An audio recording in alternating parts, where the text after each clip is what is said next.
Well, alam mo, Bok Jerry, no, siyempre, kahit pa paano nakakalungkot pa rin, no, na nasakot. Pero I think they can defend themselves. Mm.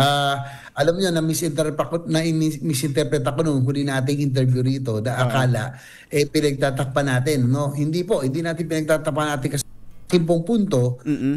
tayong malihis, no, doon sa ating pong nais na puntiryahin. Ang akin po, yung modus, kailangan natin matuntun para hindi na maulit in aid of legislation itong pinakamalaking scam o corruption scheme sa gobyerno, itong floodgate scam, no? Floodgate scandal.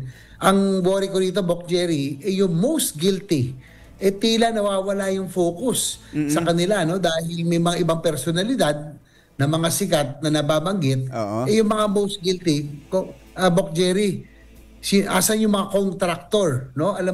Sino ba nagbebenta ng mga proyekto? Sino ba naglalako ng mga proyekto? Sino ba yung ginawang isang pool ang pondo sa Kongreso at ito po'y ibinenta at nilako sa mga kongresista rin, Oo. no? So na may ano na, kumbaga may tara na 25%. Mukhang yan ang nangyari do dahil alam mo, Bok Jerry, galing din ako ng House.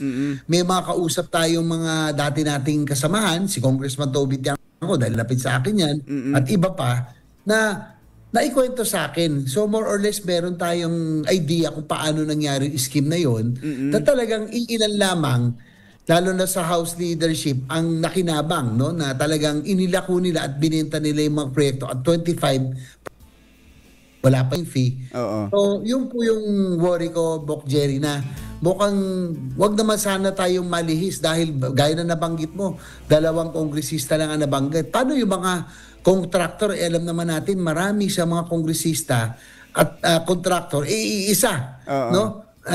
Tama. Contractor, naging congressman, naging contractor. Oo. Parang hindi sila naisama. Mukhang sila naman ang nagsimula ng ganitong Tama. scheme. Kasama po yung mga taga-DPWH.